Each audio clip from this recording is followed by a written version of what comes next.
কোৱা মানুহ কৈ থাকিব, বিপদত তেওঁলোকে আমাক নাচায়। তো সেইকাৰণে নিজৰ ভৰিত নিজৰ থিয় হ'বলৈ কাৰণে অকণমান সৰুকৈ আৰম্ভ কৰিছোঁ ৰেষ্টুৰেণ্টখন। খোজ কাঢ়িব নোৱাৰা এজন যুৱকে পত্নীৰ সৈতে খুলিলে ৰেষ্টুৰেণ্ট। ৰেষ্টুৰেণ্টত যুৱকজনে পত্নীৰ সৈতে বনাই স্পাইৰেল পটেটোৰ পৰা আৰম্ভ কৰি মমোলৈকে বিভিন্ন সম্ভাৰ। খাদ্যৰ ভিতৰত স্পাইৰেল পটেটো আৰু ম'ম', তাৰ উপৰি চিকেন পকৰা আৰু চাওমিন, সকলো ইয়াতে ফাষ্টফুডৰ আইটেম সকলো পোৱা যাব। লখিমপুৰৰ বাইপাছত এই ৰেষ্টুৰেণ্ট চলাই আহিছে চিৰঞ্জীৱ হাজং নামৰ এই যুৱকজন।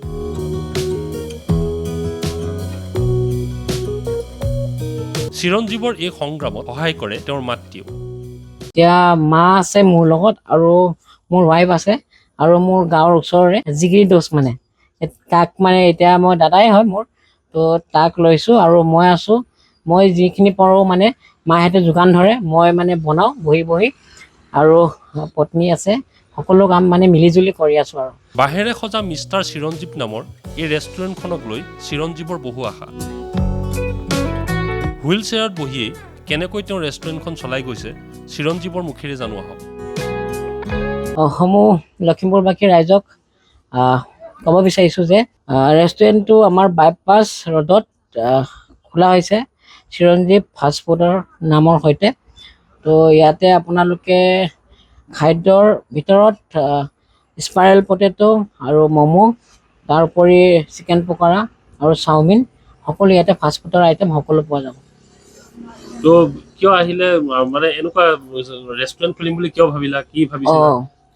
কিয় ভাবিলা মানে কি, সকলোৰে জীৱনত এটা এম থাকে নহয়।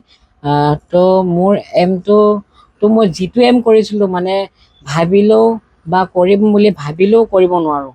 তো এইটো জন্মততো এইটো নহ'বই, অসম্ভৱ। মানে মই ডিফেন্সত যাম বুলি মই ভাবিছিলোঁ, মানে মন যায় মানে বহুত।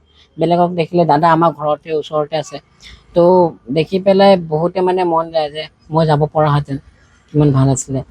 তো যি কি নহওক, ভগৱানে যেনেকৈ পঠাইছে এনেকেই সন্তুষ্ট হ'বলৈ মানে বিচাৰিছোঁ, আৰু বৰ বিশেষ আশা কৰিলেতো পোৱা নাযাব।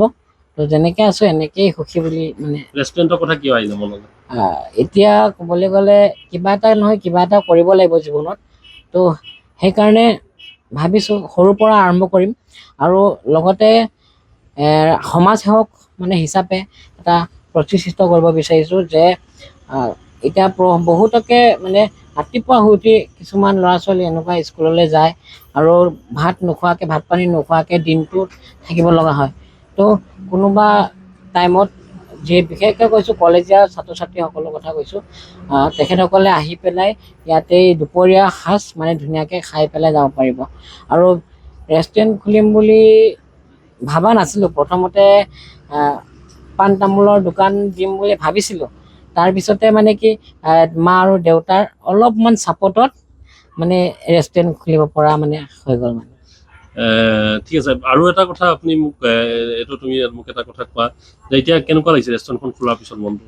এতিয়া খুবেই ভাল লাগিছে। এতিয়া ক'বলৈ গ'লে সৰুকৈ মানে চেনেলো আছে ইউটিউবত। তো ইউটিউবত চেনেলৰ কিছুমান মানুহে আহি ৰেষ্টুৰেণ্টত আহি পাই যায়, চিৰঞ্জীৱ দা বুলি কয়, তুমি, খুবেই ভাল লাগে এনেকুৱা আহিলে মাত দিলে, আৰু খুবেই আনন্দিত অনুভৱ কৰোঁ। জীৱনত কিবা বিষয় লৈ দুখ লাগে নেকি? দুখ লাগিলেও মানে কিহৰ ওপৰত হয়? কেতিয়াবা যদি মনলৈ দুখ লাগে কিবা কথা, তেনেকুৱা কিবা পৰিৱেশৰ সন্মুখীন হৈছা নেকি য'ত দুখ লাগে? কোৱাচোন। বিশেষকৈ মই বাঁহী বজাই বহুত বেছিয়ে ভাল পাওঁ, আৰু বিভিন্ন জেগাত মাতে প্ৰগ্ৰেম, কিন্তু মই তাতে উপস্থিত থাকিব নোৱাৰোঁ। আৰু বহুতে মানে কিয় উপস্থিত থাকিব নোৱাৰোঁ, যিহেতু মা ঘৰত অকলে থাকে, পাপাটো কামত গুচি যায়। তো সেইকাৰণে মানে এতিয়া য'ত ত'ত যোৱাটো মানে অসম্ভৱ হৈ যায়, যিহেতু মই শাৰীৰিক বাবে অক্ষম। তো সেইবিলাক মানে ক্ষেত্ৰত বেয়া লাগে। যি বস্তুটো কৰি ভাল পাওঁ আৰু সেই বস্তুটোত মানে যাব নাপালে বা কৰিব নাপালে কিমান মানে দুখ অনুভৱ হয়। কেতিয়াবা কিবা কৈছে নেকি তোমাৰ জীৱনত দুখ লগা? তেনেকুৱাকেতো মোৰ সন্মুখততো কোৱা নাই, কিন্তু কাণে কাণে শুনিছোঁ দুই এষাৰ, সেইটো নকওঁ আৰু এতিয়া। হয়, চেলেঞ্জ হিচাপে ল'ব লাগিব, কিয়নো কোৱা মানুহ কৈ থাকিব, বিপদত তেওঁলোকে আমাক নাচায়। তো সেইকাৰণে নিজৰ ভৰিত নিজৰ থিয় হ'বলৈ কাৰণে অকণমান সৰুকৈ আৰম্ভ কৰিছোঁ ৰেষ্টুৰেণ্টখন।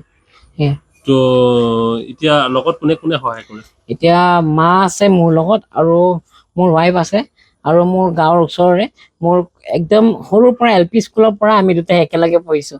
আৰু একদম যেতিয়া হেগন ওলাই থাকে তেতিয়া সময়ৰ পৰা আমি দুটা মানে জিগিৰি দোষ মানে।